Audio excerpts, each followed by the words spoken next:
is sometimes, like, what I'm talking to you is the same others like would benefit from. So like I feel sometimes I say and share things that will help not only you, others as well. So to recap, one of the things we spoke about was that you mourned the loss of your father who passed away 3 weeks ago, and you're proud of the fact that finally you can tell yourself that you beat addiction. Because I still got a long way to go to beat it, but like, you could see a pill that was tempting and you yelled at it, like kind of you held it a prisoner rather than the pill holding you a prisoner, right? Right. So that's one victory. Let's celebrate all victory. Like, what the whole life is about celebration. The second thing is you really didn't show respect when your father was dying 3 weeks ago, but yesterday there was a graceful moment where you sat by yourself and you let yourself cry for the loss of your father. For me, it took me 5 years when my mom died to accept that she died. It took me 5 years. So that's like amazing. You're at least starting the process of mourning, because opening the heart is the most painful part for me.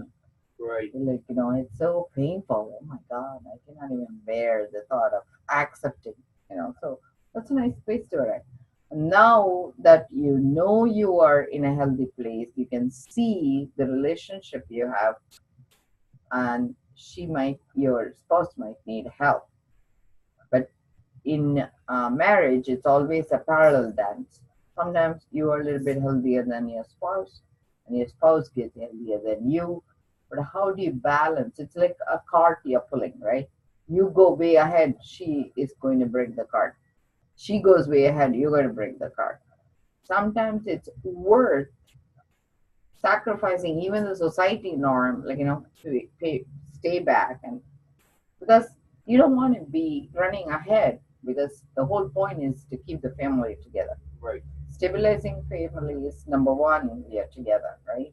Like, unless you want to become a saint and, like, go become a pope, that's another route you can take. Yep. But that's what the relationship, like, there's a sick way to live, which is codependency. That is, I'll get high because you cannot get the help. That is the sick way. But instead, I'm going to be healthy enough to take care of myself first. That's why in flight, when they have emergency, they always say, put the mask on you first and stabilize yourself, and then go after your family. You don't want to do it the other way around. You need to stabilize yourself first. But sometimes it's okay to pull back, and, like, your goal is way ahead. Me and my husband is in recovery too. And one of the things he says is soul knows what the right thing to do is. In movies, this is what happens, like, in the Hollywood and all. They say, oh, we fell in love, so we broke with his family. Like Ben Affleck, right? Right now he's divorced his wife, and now already he's in another relationship. Have you watched it? I've seen it. So the reason is their soul knows they have come across another soulmate, but you can do it the right way, like wait, like, let the children grow, give them some time, and take your private time and do your life another way. I'm not advising him, of course, that's not my business. But what I'm saying is, for us, like, as human beings, doing everything honoring the space each one held in your life is even more important than honoring your desires. Right. Because in the long run, now you are playing with so many emotions, and you have to pay it back at some time. Like, it's not worth that pain. Just like you said, like, after 3 weeks you cried because you knew you didn't hold the space for your dad. Whether it's now or another day, you have to mourn that space. Right, yes, my brothers and sisters both said to me to run and sit there and said, Dad's real. You didn't show you didn't show nothing. He goes, you sat there in one corner by yourself, and you sat there and you didn't recognize nobody. You were antisocial. I said, I was high. So my brothers and sisters knew it, and my older brother called me last night, and he seen me. He lives in Lowell. He seen me coming into this building the other day. He thought it was me, my wife. He wasn't sure. He questioned me. Did they know like this brings up two other points. But first of all, or they know you're in recovery? Huh? Or do they now know you're in recovery? My oldest brother does. So is he supportive of you now? Oh yes, oh very. Oh, me and Okay. him are like this. Good. So then the second thing is, did you make amends? Like, did you like kind of like, that's one thing very important. All the people that played a very important role in your father's life as an extension of him, to go and acknowledge that you did let them down. I mean, take your time. You don't need to do it, but one by one. Me and my youngest sister, we don't talk. I mean, she was die right now. Personally, I'll spit right on her face. I hate her. Why is that? She's a selfish. She killed my father. I know she killed him. She did. She played nurse and she gave him too much morphine. I know she did.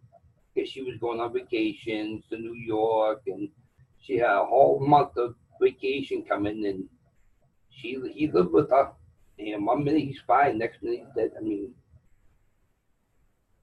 So you have little concern.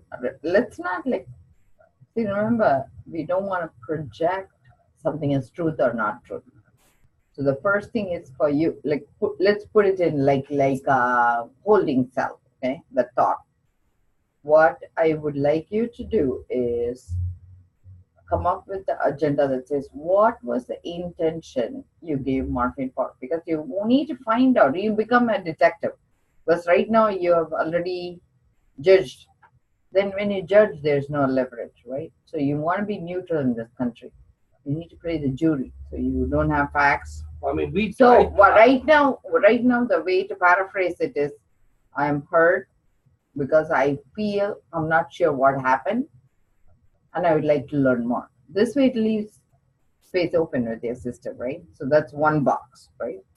So let's put her in one box, one Pandora box. Let's open that later. Okay, so the relationship you hold with other people who is meaningful in your father's life. Because how many kids your father had? 4. It was 4 of us. 3 brothers and 1 sister? 2 brothers. Including you, three boys and 1 girl. So the other 2 boys, like, making amends is important. So like, one thing is to go and tell them, hey, I apologize if I let you down, and I'm doing my best to correct. What is it would make you say that I'm in the right track? Is there something I can work on with you? So like, I'm just saying it in my way, but like, you can. That's why I said to my brother last night when he seen me coming, he thought it was me. I told him. I said, yes, it was me. And he turned around and goes, are you going to the dentist or are you going to therapy? I said, I'm going to therapy. Good. So you were honest. So he goes, okay. He goes, when's your next appointment? I said, tomorrow. And he goes, okay, I'm happy. No, he was really, I mean, my older brother, he has no heart.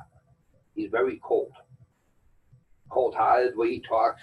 And he goes, if I find out you go back on the pills, he goes, I'm going to kick your ass personally. Good. So you need a brother like that. Right. So he's looking, because even my brother was in a my older brother was in a bad accident. My concern was out to get high. I didn't want to go see him. I wanted to get high. When was my next high coming? When was I getting the pill? Where was I going to get this pill? Where was I going to get the money? That's what was always on my mind before. So now Now I wake up in the morning and it's just like, I see it's him right there. I yell at it. I throw it against the wall. And I put it back up there. So what I'm saying is, those tool sets, use it for 21 days. Because to break a habit, it takes 21 days. But meantime, like, try to make a list so we can like try to start making amends. This month, 7th step is about humbly asking him to help us overcome our shortcomings. And each week I'll give you a meditation to focus on. This week's meditation, which we work till this, I will change the meditation tomorrow. But this week meditation was sacrifice one piece that was not working. And so you can grow into a larger space, so you expand you. Okay. So the expansive part is where you make amends, you try to figure out the intention behind your sister's action. Because I feel there's a piece of memory and imagination of them you carry inside you. Okay? It's the relationship they have with you inside you eats you rather than the real. Because they are happy doing what they are doing. It's like inside you, your relationship with them is still a problem. Unless you make externally those fixes, inside you're not going to be whole. Right. So to put yourself back together, it's very important for you to be in harmony. Because it's not about what they think or do, but inside, are you doing right by them? Right? Like at some point, just like how you said you wept because you were not there for your father was so graceful. Yesterday was teacher's full moon too. So he already accepted you and healed you. So he's going to watch over you. And as an extension of your father, the next thing is your father, I'm sure, would want you to have a good relationship with your sister. It can take as long as you want. What I'm saying is, first, you need to forgive her. And forgive meaning not the space she's sitting, but inside where you're letting her sit. Because you have a piece of weed that is your sister that is preventing from seeing the beauty in your sister. You're focusing on one thing, but she did take care of him. She bathed him, she washed his poop when he came out, he threw up. So there are certain credibility you want to give, right? Like she was physically there when he needed, right? Right. So we need to acknowledge that piece. So when we focus on that, then the other detail will be open to listening, right? So you need to say, okay, hey, I really feel very hurt and I want to understand more. What was the intention he received morphine? Or like what I'm saying is ask her intention, because you judge by your intention, but not by the the outcome, because the outcome God takes care. So we need to figure out like what was the purpose, because there are lots of other factors that wouldn't operate. If in case she was in violation, the whole medical community would have been like take like there is something that is also going on which we are not understanding. Right. So we need to understand that. Okay. So let's work on that. Let's like do that first and then we'll build on it.